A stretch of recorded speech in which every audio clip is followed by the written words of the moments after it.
द्रौपदी के सौंदर्य को देखकर कोई भी कौरव संतुष्ट नहीं था। भगवान श्री सुखदेव जी परीक्षित जी को सुना रहे कि हम तुम्हारे पूर्वजों की जो महान महिम भगवान के परम प्रेमी भक्त हुए उनकी गाथा सुनाते हैं। कल प्रसंग सुना पांडव महाराज द्रुपद के यहां स्वयंवर में मत्स्यवेद करके द्रौपदी को प्राप्त किया। तो बड़े बड़े जो महारथी थे इन लोगों ने विचार किया कि आखिरकार ब्राह्मण ही तो हैं ये, उनको पता नहीं चला था कि पांडुपुत्र पांडव हैं, ब्राह्मण ही तो हैं, इनको मिल करके घेरो और परास्त करो, त्रिभुवन सुंदरी द्रौपदी को जीत लो। तो कुछ विद्वान जो राजा थे उन्होंने कहा वहां तो बहादुरी नहीं चली थी मत्स्यवेद में, और जब मत्स्यवेद कर दिया और द्रौपदी को प्राप्त कर लिया तो अब छीनने का उद्योग करते, तुम्हारी बुद्धि मारी गई। जो धर्मात्मा राजा थे वो बिना लड़े चले गए, लेकिन ये कौरव पक्ष दुर्योधन द्रौपदी की सुंदरता को देख करके आकर्षित हो गया था, बावरा हो गया था, लेकिन मत्स्यवेद से तो प्राप्त नहीं कर पाए, तो कर्ण आदि से प्रार्थना की। बड़े बड़े वीर इसके साथ थे, पांडवों पर चढ़ाई कर दी। 5 पांडव, भीम ने और कोई अस्त्र की जरूरत नहीं थे, पेड़ उखाड़ा, मार मार करके सबको भगाया। कर्ण अर्जुन के तीखे बाणों से विह्वल होकर भाग चला। जब सब भाग चले तब दिमाग गया कि हो ना हो पांडव जीवित हों और ये पांडव ही हों। दुर्योधन ने कहा मैं सत्य कहता हूं इतना बलशाली केवल भीम ही हो सकता, दूसरा कोई नहीं। कर्ण ने कहा मुझे त्रिभुवन में कोई अगर परास्त कर सकता है तो केवल अर्जुन, ये पांडव ही हैं। बड़े छिन्न भिन्न अंग सब हस्तिनापुर पहुंचे।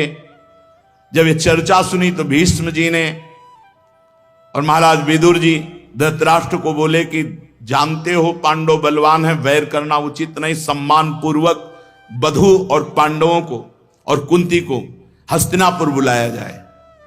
सम्मति हुई।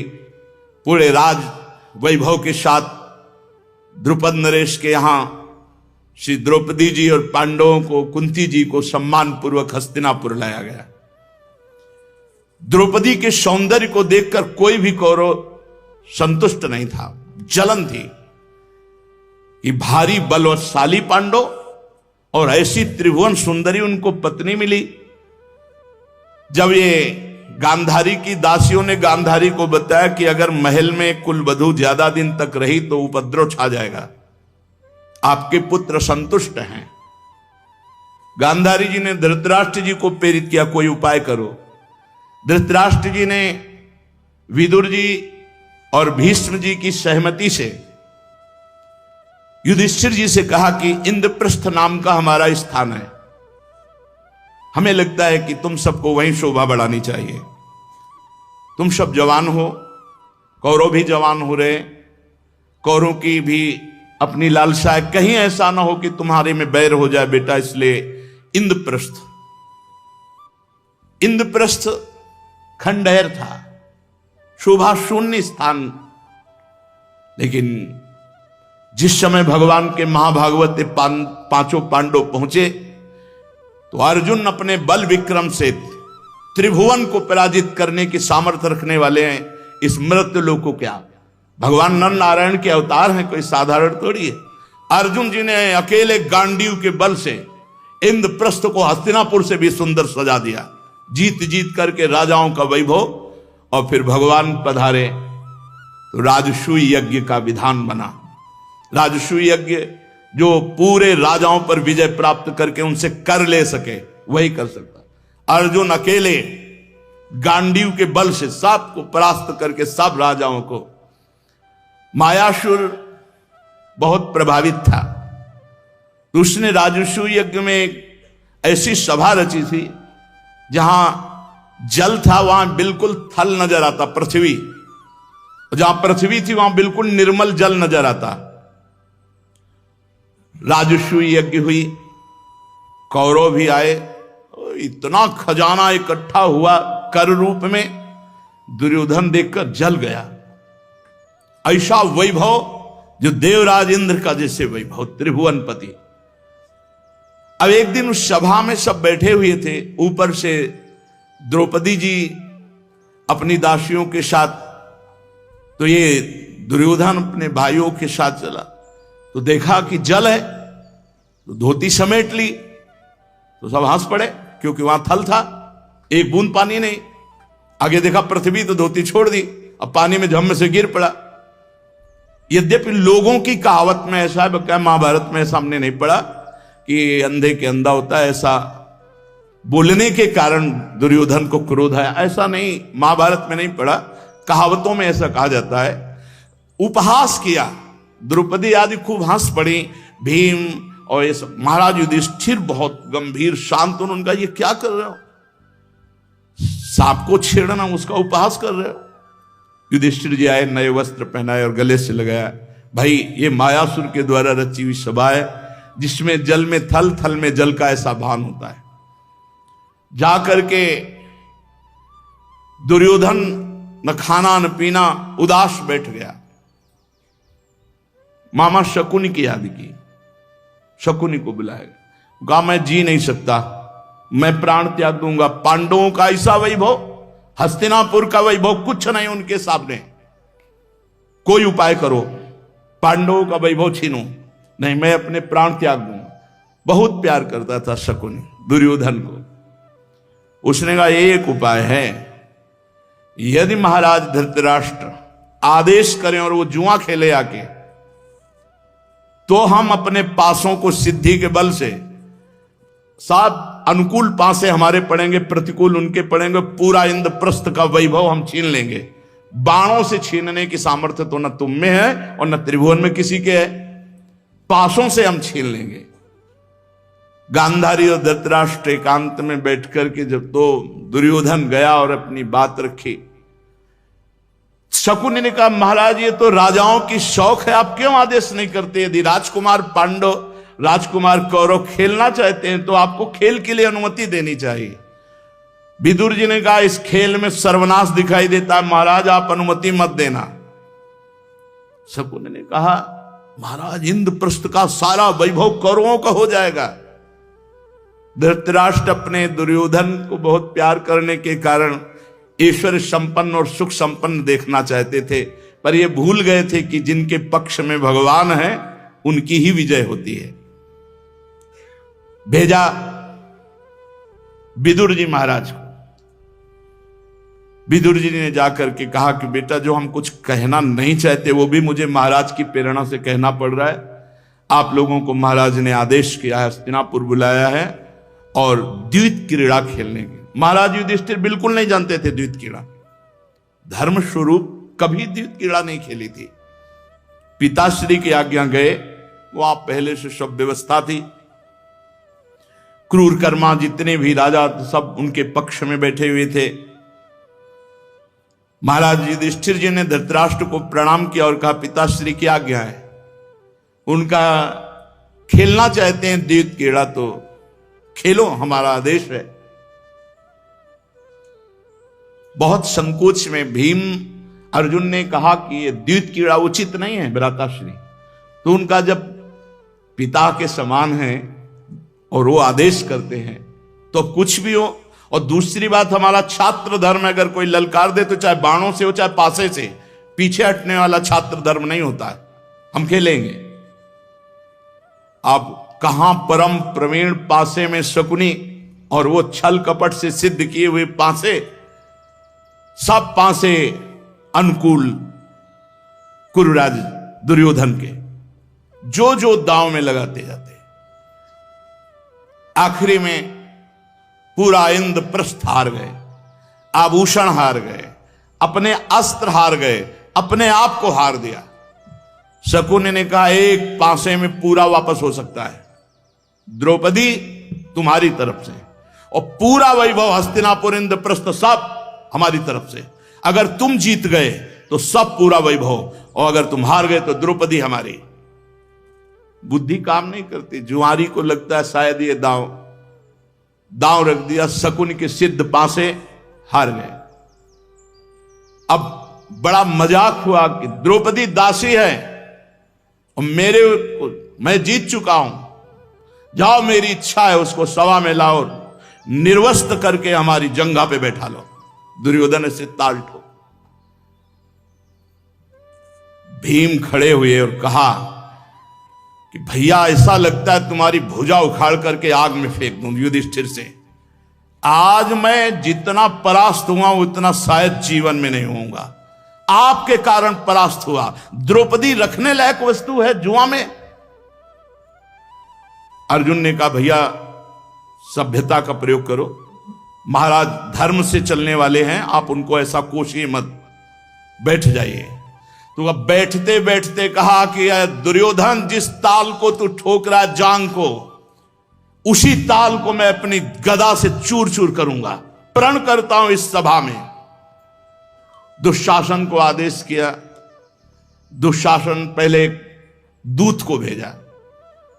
उस समय वो मासिक धर्म में थी। मासिक धर्म रजस्वला में एक वस्त्र धारण किए जाते।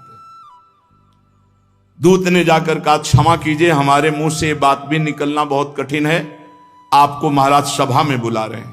तो उन्होंने कहा कि दूत तुम जानते हो जब स्त्रियां रजस्वला में होती हैं तो सभा आदमी नहीं जाती हैं, बोल दो जाकर के, आखिरकार वो देवर ही हमारे हैं, हमारी विनय कह दो या आदेश कह दो, इस स्थिति में मैं सभा में नहीं आ सकती। वो जाके बोला। तो दुशासन ने कहा कि आदेश और विनय की यहां नहीं, भैया तुम आदेश करो, मैं उसके बाल पकड़ के घसीटता हूं लाता हूं। ये अब इस समय वो महारानी नहीं दासी है हमारी। कर्ण ने कहा कि बहुत गलत शब्द बोले थे। ये कहां लोक लज्जा ऐसी की होती जिसके 5-5 पति हैं। जाओ निर्लज्ज को सभा में ला।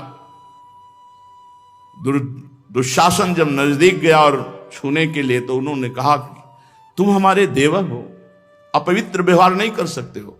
उनका तुम हार चुके हैं पांडव, इसलिए तुम हमारी दासी हो। बाल पकड़ा और घसीटते हुए वो बार बार, महारथी दुशासन तुम्हें उचित नहीं है, सभा में ले जाकर के खड़ा कर दिया। विश्वास था कि इतने महारथी पति हैं, इनके सामने हमारा बाल बांका नहीं हो सकता। लेकिन उन्होंने सर उठा के भी द्रौपदी की तरफ नहीं देखा, क्योंकि धर्मात्मा है और हार चुके हैं तो उसको स्वीकार किए हुए देखा। अरे भीष्म जी बड़े बड़े महापुरुष सब सभा में बैठे हैं। उनका एक बात मैं पूछती हूं, क्या महाराज अपने को हारने के बाद मुझे दांव में लगा सकते हैं? स्वयं जब हार चुके हैं अपने आप को तो मुझे दांव में लगा सकते हैं? यदि मुझे पहले दांव में लगाया होता, बाद में आप हारते तो मैं हारी मानी जाती। बोलो इस सभा में कोई, ये क्या धर्म है? कर्ण ने कहा है ज्यादा बोलती, दुशासन निर्वस्त्र कर इसको, बैठा दुर्योधन की जंघा पर। दुशासन वस्त्र खींचने लगा। कोई उत्तर सभा में नहीं, कोई बचाने वाला सभा में नहीं। कैसी परिस्थिति! आखिरकार भुजाओं से भी पकड़ा। जब देखा कि 10,000 हाथियों का बल रखने वाला दुशासन, तो दांत से पकड़ा, फिर छोड़ दिया। यह है आखिरी स्थिति। हे गोविंद, हे द्वारिकावासी। उसी समय भगवान का तेज प्रकट हुआ और द्रौपदी के वस्त्र में भगवान समा गए। रंग बिरंगी साड़ियां वो खींचता जाता है। 10,000 हाथियों का बल रखने वाला दुशासन अंबार लग गया, लेकिन यहां से वस्त्र नहीं हटा, मूर्छित होकर गिर गया। तब गांधारी आई, द्रौपदी जी को गले से लगाया और धृतराष्ट्र कहा वो वैसे ही तुम्हारे नेत्र नहीं, ये सर्वनाश कर देगी। ये देवी है, इसका अपमान सभा में होना मानो कौरव वंश का विनाश होना है। क्षमा मांगो, जल्दी से इसको संतुष्ट करो। नहीं, मैं जानती हूं पतिव्रता में कितनी सामर्थ्य होती है, क्योंकि गांधारी पतिव्रता है। धृतराष्ट्र ने कहा बेटा जो तुम्हारी इच्छा हो मांग लो। उनका हमारे पतियों के अस्त्र वापस किए जाएं और जो हमारे पतियों का वैभव है वही सम्मान दिया जाए। बोले मैं सब ज्यों कहते हूं सब वापस करता हूं, बस तुम क्षमा कर दो। राजी हुई, रथ पर बैठे इंद्रप्रस्थ की तरफ चल पड़े। आधी दूर गए, शकुनी, दुर्योधन सब धृतराष्ट्र जी से कहा हम जीत गए थे, आपने वापस क्यों कर दिया? एक बार दांव के लिए बुलाओ। एक बार पुनः वापस बुलाओ। हट कर लिया, फिर आदेश हुआ, रास्ते से वापस, इंद्रप्रस्थ के रास्ते से वापस बुला लिया और कहा एक दांव के खेलना है। 12 वर्ष का वनवास, 1 वर्ष का अज्ञातवास, जो हारे उसको स्वीकार करना। पांडव आपस में देखे कि ये चालबाजी है, हम लोगों को भारी दुख देने का प्लान है, अब करे तो क्या। आदेश धृतराष्ट्र का और युद्ध धर्म बैठ गए। उसके तो परम खिलाड़ी शकुनी जीत गए, दुर्योधन सब छीन लिया। द्रौपदी जी ने प्रार्थना की समस्त वैभव ले लो, लेकिन हमारे पतियों का जो अस्त्र है वो नहीं। 12 वर्ष का वनवास, 1 वर्ष का अज्ञातवास।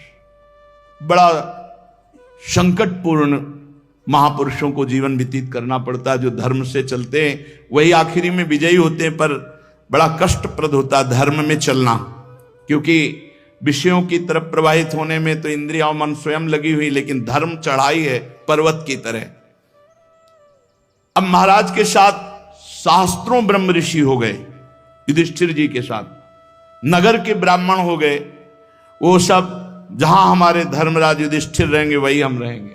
प्रजा को तो बहुत प्यार पूर्वक सम्मान पूर्वक वापस किया। आप हृदय में भगवान का ध्यान करते हुए आगे बढ़े। बहुत से ब्रह्म ऋषि साथ थे, द्रौपदी, 5 पांडव, माता कुंती को विदुर जी के यहां। एकांतवास जंगल में जो हुआ तो भोजन की समस्या, इतने ऋषियों को कहां से कंदमूल फल लाएं, और कोई जाने के लिए तैयार नहीं। और ऋषि जब तक पाएंगे नहीं तब तक महाराज धर्मराज हैं कैसे। खड़े होकर गंगा जी में भगवान सूर्य की तपस्या की। भगवान सूर्य प्रसन्न हुए और कहा मैं एक बटलोई देता हूं, जब तक द्रौपदी जी नहीं पालेंगे तब तक ये अक्षय रहेगी। बटलोई रोज हजारों लाखों करोड़ों को पवाओ, जो चाहो पवाओ, सब इसी बटलोई से निकलेगा। लेकिन द्रौपदी जी पाले तो फिर अब तो बड़े आनंद से वनवास। बड़े बड़े ब्रह्म ऋषि भगवान की कथा सुना रहे। मार्कंडेय जी पूरे रामचरित को सुनाया युधिष्ठिर जी को। बड़े बड़े महापुरुषों के पावन चरित्रों को सुना रहे। काफी समय व्यतीत हुआ, दुर्योधन को पता चला उनको कोई कष्ट नहीं, एक बटलोई मिली है, सारी समस्या का समाधान उसी से होता है। तो 4 महीने के लिए भगवान दुर्वासा जी हस्तिनापुर पधारे तो दुर्योधन रात दिन खड़े होकर उनकी सेवा की। बहुत प्रसन्न हुए, बोले वरदान मांग। तो बोले वनवास में हमारे भ्राताश्री हैं युधिष्ठिर, ये सांप टेढ़ी ही चाल चलता है, इतने बड़े महात्मा को प्रसन्न करके क्या मांग रहे हैं। कहा जब द्रौपदी भोजन कर लें तब आप 60,000 शिष्यों के साथ उनके यहां पधारें और उनका आतिथ्य स्वीकार करें, यही मेरी इच्छा है। तो उनका तथास्तु। ध्यान में देखा, जब द्रौपदी बटुलई में पा ली थी तब गए। महाराज युधिष्ठिर ने देखा दुर्वासा जी आए, साष्टांग दंडवत किया, महाराज 60,000 शिष्य। तो उनको था बटुलई में 60,000 क्या 60 करोड़ हो। तो उनका महाराज आतिथ्य स्वीकार करें, भोजन प्रसाद पाए। तो बोले बस स्नान करके आ रहे हैं, तैयारी करो। अब ध्यान आया बटुलई वाली बात। तो द्रौपदी से पूछा कि बटुलई उनका धोके रख दिया, वो तो पा दिया, मूर्छित हो गया। ऐसा क्रोधी महात्मा 60,000 शिष्यों के साथ कंदमूल फल की भी व्यवस्था नहीं हो सकती। और द्रौपदी जी ने कहा क्या हो गया। बोले बटलोई में तुमने पाके रख दिया, अब इनको कैसे। बोले बस एक बटलोई, इतना विश्वास, और अंत ब्रह्मांडों का भरण पोषण मेरा श्री कृष्ण करता है। अरे अभी वो है, तुम मूर्छित कैसे हो। उठो। पुकारा श्री कृष्ण, पीतांबर फहराते हुए दौड़ते आया, कृष्णा। द्रौपदी बहुत भूख लगी। बोले समस्या जिस बात की वही बात तो आप कर रहे हो ना। इस समय क्या है, क्यों बटलोई धो के रख दिया, लाओ बटलोई। कर तुम अकर तुम अन्यथा कर तुम, देखो हमारे श्री कृष्ण का प्रभाव। एक कोई परम पवित्र पतिव्रता बर्तन ऐसा मानेगी कि जूठन रह जाए। दूसरी बात, सूर्य भगवान का वचन है, द्रौपदी के पाने के बाद कुछ नहीं बचेगा। दोनों बातें काटकर अपनी बात रखी कि उसमें शीत निकला। शीत लिया और मुख में रखा, पूरा ब्रह्मांड यहां से तृप्त हो गया। लाओ दुर्वासा जी को। भीमसेन से कहा जाके कहो सब बढ़िया बढ़िया पदार्थ तैयार है, महात्माओं आओ भोग पाओ। भीम ने कहा प्रभु यहां तो कुछ नहीं। बोले जाओ तो तुम। वहां गए तो सब महात्मा, आचमन करने की जगह नहीं थी दुर्वासा जी की। दुर्वासा जी ने कहा भोजन की बात मत करो, हम मतलब जितने शिष्य हैं इनसे पूछ। वो बोले गुरु जी यहां तक छके। तो दुर्वासा जी ने कहा वरदान मांगो, भोजन की बात मत करो। तो बोले दुर्योधन ने जिस उद्देश्य से भेजा था उसी उद्देश्य को वो प्राप्त हो। बोले तथास्तु। विनाश के भाव से भेजा था ना, विनाश को ही प्राप्त। ये बड़ा मार्मिक जीवन कष्टप्रद महाराज युधिष्ठिर का वनवास में। एक दिन एक ब्राह्मण भागता हुआ आया, महाराज मेरी अरण्य मंथन को मृग अपनी सींग पर टांग कर ले गया, अब मैं यज्ञ कैसे करूं। तो पांचों भाई हर दिशा में भाग करके वो अरण्य मंथन की खोज में, इतने में जयद्रथ अपने सेना के साथ उधर से निकल रहा था। तो पूछा है कौन सी ऋषि की कुटिया है। बोले ये आपके पांचों पांडव यहां निवास करते हैं। अच्छा कौन कौन है कुटिया में। बोले कोई नहीं, केवल द्रौपदी है। बहुत सुंदर द्रौपदी जी थी, यज्ञ से प्रकट हुई अग्नि स्वरूपा तेजोमयी देवी थी। जयद्रथ ये दुश्शला का पति, दुर्योधन का जीजा, रिश्ता भी लगता है। जो ही देखा द्रौपदी जी ने किए जयद्रथ तो अर्घा दे दिए, पर वो अपनी दुष्टता की चेष्टता, उन्होंने कहा पांचों पांडव इस समय उपस्थित नहीं, आप मर्यादा से बात कीजिए। तो उसने कहा हम बलियों को मर्यादा यही होती कि जो चाहे वो कर सकता है, बलवान पुरुष हर वैभव का भोग कर सकता है। और जबरदस्ती उठा करके द्रौपदी जी का वहां से अपहरण किया। जो दासी थी वो रोती रही, जो और ब्राह्मण थे वो भी समझाते रहे, नहीं समझ पाए तो कुशा लेकर के और मंत्रोच्चारण करते हुए द्रौपदी के पीछे पीछे की मंत्रों के द्वारा इसकी बुद्धि ऐसे जो अपवित्र कार्य न कर पावे, कहीं अपमान न कर दे द्रौपदी का। इतने में सब भाई वो अरण्य खोज करके ऋषि को देकर वापस हो रहे थे। तो देखा सब छिन्न भिन्न कुटिया। तो जो दासी थी उससे पूछा, उन्होंने कहा जयद्रथ अपहरण कर ले गए द्रौपदी को। भीम ने कहा ये रिश्तेदार होकर भी ऐसे नहीं समझेगा। अर्जुन और भीम एक ही रथ पर सवार होकर महाराज युधिष्ठिर से कहा कि आप बिल्कुल शांत रहिए, कितना जाएगा। तो रथ के पहियों के चिन्ह से वायु के समान तीव्र गति से भीम और अर्जुन ने पहले बाण संधान करके मार्ग ही रोक दिया बाणों से। अब जयद्रथ के हवा निकल गई। बोले बाणों से मार, बोले अर्जुन मारे गए, क्योंकि भीम के आगे किसी के लिए चलती थी। सबको डर भीम का था। अर्जुन में कुछ दयालुता भी थी, लेकिन भीम तो बड़े बड़े हाथियों को घूंसों से मारते हुए 60,000 हाथी का बल नागलोक से लेके आए थे। मारे तो ऐसे जिससे तरबूज फट जाए, ऐसे बड़े बड़े हाथियों को मारते हुए, सेना विदारते हुए जाकर जयद्रथ को पकड़ लिया एक पशु की तरह, द्रौपदी जी को सम्मान पूर्वक, और जयद्रथ को घसीटते हुए कुटिया लाए। और महाराज से का आदेश कीजिए, इसका भी सर उतार देते हैं। नहीं, ये हमारा बहनोई है, अपराध किया है लेकिन मारना नहीं, क्योंकि दुश्शला विधवा हो जाएगी तो उनका ऐसे तो नहीं छोड़ेंगे, जान से नहीं मारेंगे, लेकिन आगे का प्रोग्राम हम आपसे अनुमति नहीं लेते। और घुटने के नीचे दबा के 5 जगह से बाल मुड़ा और बोले चिल्ला, यहां युधिष्ठिर का दास हूं, चिल्ला। बोले युधिष्ठिर का दास हूं। बोले जा सब सभा में, जहां भी सभा में जाएगा ऐसे दिखाएगा अपना गंजापन और दिखाएगा कि द्रौपदी का अपमान करने के कारण मैं इस दशा को प्राप्त हुआ हूं, मैं पांडवों का दास हूं। बोल जाके सभा में। सभा में तो नहीं गया, ऋषिकेश गया और अखंड तपस्या की भगवान शंकर की। भगवान शंकर को प्रसन्न किया भारी तप के द्वारा और कहा वरदान दीजिए कि 5 पांडवों का मैं वध करूं। भाई इतना नहीं, ये वरदान तो नहीं दे सकते। तो बोले एक वरदान दीजिए कि मैं एक दिन के लिए इतना बल कि मेरे सामने कोई टिकेगा नहीं। भगवान शंकर ने कहा यह देता हूं, वध का नहीं लेकिन यह देता हूं, जाओ। उसी में अभिमन्यु वध हुआ था, उसी वरदान की सुरक्षा में 5 पांडव बहुत कष्टप्रद स्थितियों से 12 वर्ष व्यतीत किए। 13वां वर्ष ऐसा था कि इन पहाड़ों को कहां छुपाया जाए। अज्ञात वर्ष का मतलब है कि अगर जान गए तो फिर 12 वर्ष का वनवास, कहां छुपाया जाए। सबने विचार किया तो उन्होंने कहा महाराज विराट के राज्य में अपने को गुप्त भेष में रख करके 1 वर्ष व्यतीत किया जाए। महाराज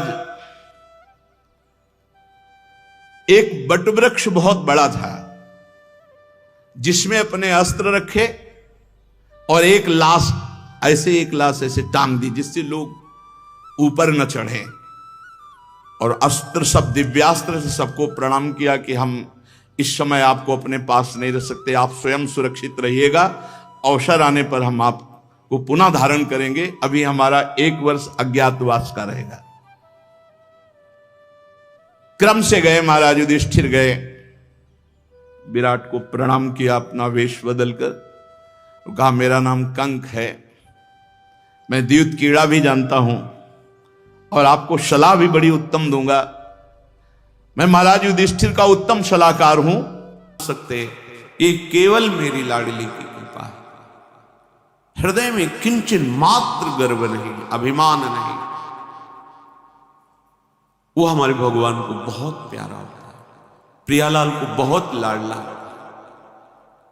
हमें प्रभु के अगर चरणारविंद के अनुराग में डूबना है तो विवेक से देखो है क्या पास में। अगर कुछ भी दिया हुआ है भौतिक आध्यात्मिक, वो सब मेरे प्रभु का दिया हुआ है, तो गर्व किस बात का, अहंकार किस बात, तो दैन्यता आ जाएगी। अज्ञान से ये अहंकार बढ़ता है, ज्ञान से इसका समन हो जाता है। चाहे भौतिक हो चाहे आध्यात्मिक हो, मेरे को सब कुछ मेरे प्रभु ने तो दिया है। ध्यान देकर देखो तुम्हारी उपज क्या है, तुम भी तो उन्हीं के अंश हो। न तुमने शरीर बनाया न संसार बनाया, तो फिर अध्यात्म तो भौतिक अध्यात्म सब कुछ मेरे प्रभु का दिया हुआ है, सब कुछ प्रभु में है, तो फिर अहंकार किस बात, दैन्य हो जाओ। यंत्र कहे कि मैं दक्षिण की तरफ चलूंगा और यंत्री तुम्हें उत्तर की तरफ चलावे तो 1 कदम चल नहीं सकता यंत्र, ठीक ऐसे ही तुम हो। पर यह ज्ञान न होने के कारण अहम वृत्ति को स्वीकार करके मनमानी आचरणों में उतर गए। अब तुम्हारा यंत्री माया हुई, यंत्रारूढ़ानि मम माया, और यदि भगवद आज्ञा का पालन करते हुए भजन परायण तो आप भगवान के हाथ के यंत्र बन जाओगे, महासुख में निमग्न हो जाओगे। जो दीनों पर सदैव दुलार करते हैं, माता कौशल्या जी को परम सुख देने वाले प्रभु प्रकट हुए। मुनियों के मन का हरण करने वाले प्रभु को सामने देख करके कौशल्या जी आनंद मगन हुए। प्रभु कहां? सामने।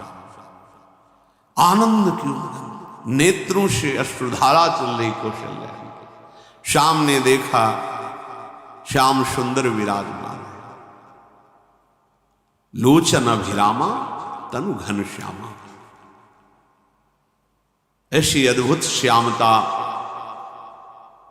त्रिभुवन में नहीं, ब्रह्मा जी की बनाई हुई नहीं, कोई ऐसी श्यामता जिससे उदाहरण दिया जाए कि प्रभु के श्रीअंग की श्यामता कैसी है। वो बस संकेत के लिए चंद्र शाखा न्याय के अनुसार भले कह दे, नहीं प्राकृतिक ऐसी रचना ही नहीं है जो हमारे प्रभु की इंद्रनील मणि श्याम मनोहर वो है ही नहीं। वो सामने देख रहे हो कौशल्या भी। ये भजन का प्रभाव है। अरविंदाक्ष कमल में देखते ही चित्त चुरा जाए, ऐसे नेत्र हैं प्रभु के। अजान बाहु लंबी भुजाएं। और जब प्रभु जहां प्रकट होते हैं, चाहे वो कंस कारागार हो या अवधपति का महल हो, पहले वैभव से प्रकट होते हैं। ईश्वर ईश्वर समस्त आयुध समस्त वैभव, दिव्याभूषण बनमाला, चार भुजाएं, शोभा के समुद्र, आसुरी वृत्तियों का, भावों का, व्यक्तियों का नाश करने के लिए प्रभु प्रकट हुए। इसीलिए प्रभु से भी बढ़कर प्रभु का नाम है। वो व्यक्ति का नाश नहीं करता, वो वृत्ति का नाश करके भगवत दासत्व प्रदान कर देता है। बहुत अपार महिमा भगवान नाम की है, प्रभु के नाम की है। प्रभु प्रकट होते हैं तो दुष्टों का विनाश करते हैं, लेकिन प्रभु का नाम जिसके हृदय में प्रकट होता है, दुष्टता का नाश करके उसे जगत पावन करने वाला बना देता है।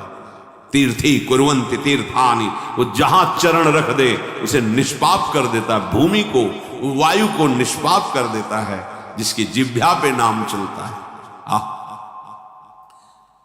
मैया ने देखा, कौशल्या जी ने, जगत के स्वामी सामने विराजमान, दोनों हाथ जुड़ गए।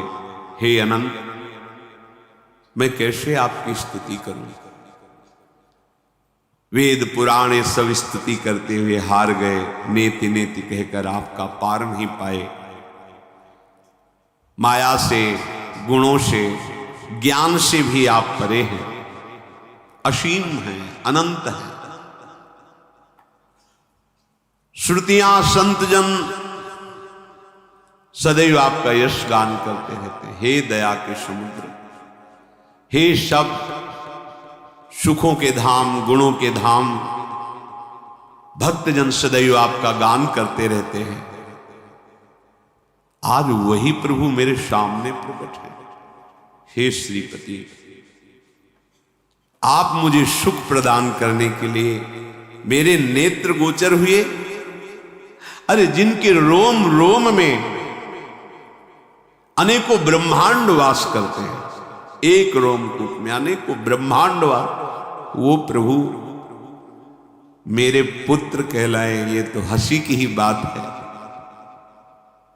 मेरी बुद्धि विचलित हो रही। कहा आप असीम महिमा अनंत विराट, आप मेरे पुत्र। जब ऐसा वर्णन कर रहे तो प्रभु मुस्कुराए।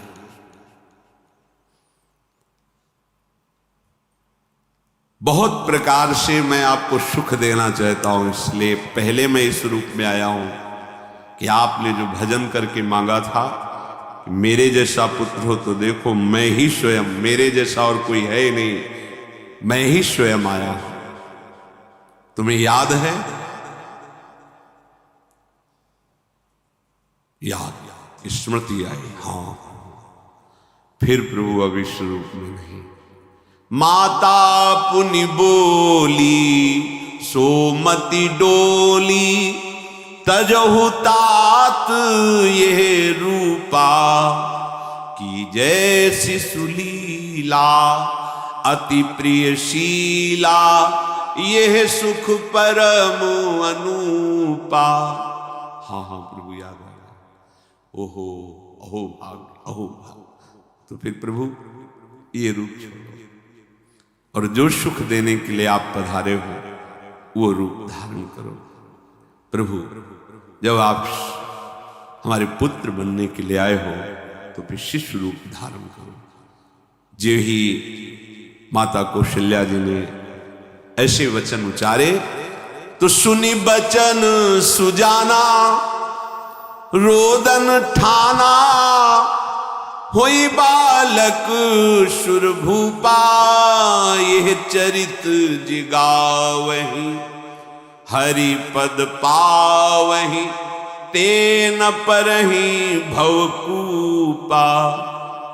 इतना सुनते ही सुजान भगवान श्री हरि नवजात शिशु होकर के रोने लगे। जो इस पावन चरित्र का गान या श्रवण करता है वो कभी दोबारा इस संसार में जन्म नहीं लेता है। भगवान के कैसे महामहिम चरित्र, देखो अभी भगवान प्रकट हो रहे हैं और उसका फल बता रहे कि जो भगवान की इस पावन लीला का गायन या श्रवण करेगा, दूसरे साधन बने ना बने, निश्चित तो भगवत प्राप्त हो जाएगा।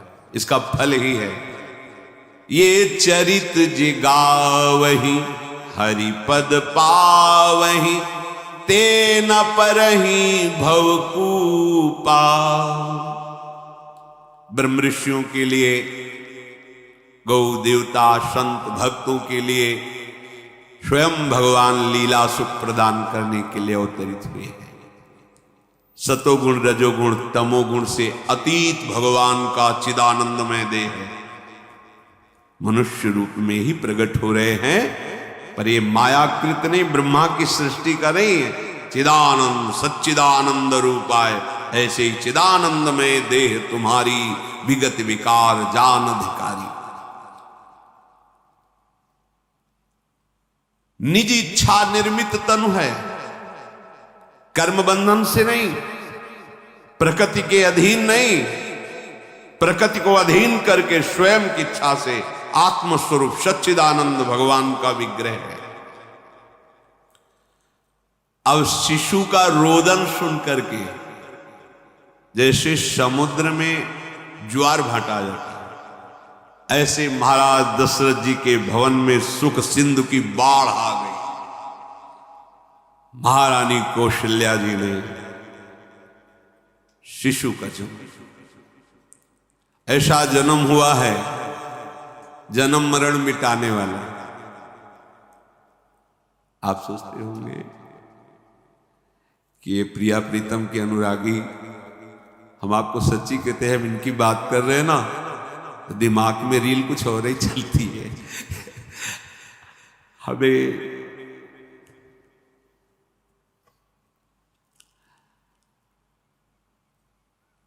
आनंद की उमगन मेरे प्रभु। कल जब इस प्रसंग का गायन करना है तो थोड़ा चिंतन कर रहे थे, तो जब जनकपुर की सीमा में भगवान विश्वामित्र जी के साथ पधारते आगे प्रसंग आएगा, और जानकी जी जब पुष्प वाटिका में प्रभु की जब दृष्टि पड़ती है और दोनों दृष्टि मिलती है, तो उस समय दिखाई दे रहा था इतना भी अंतर नहीं था, इतना भी अंतर नहीं था। तो बता रहे प्रिया प्रीतम, इतना भी अंतर, उनके जब नेत्रों में केवल देख रहे थे तो वही नेत्र थे, रूप और स्थान अलग था लेकिन नेत्रों में वही था। जो देखते, जो यहां देखते वही वहां दिखाई दे रहा था। दोनों नेत्रों में पहचान हो जाती, जैसे अपना पति है ना, और वो किसी सुंदर नाटक में वो किसी दूसरे के पति बन करके स्वांग कर रहा हो तो उसको जलन थोड़ी होती है, उसको लगता है कि मेरा प्रीतम कितना अभिनय में प्रवीण है, ओह मेरा प्रीतम, मेरा प्रीतम। वो आनंदित होती उसे देख के, मेरा प्रीतम अभिनय में कितना प्रवीण है। उपासक अपनी ही धारा में रहे,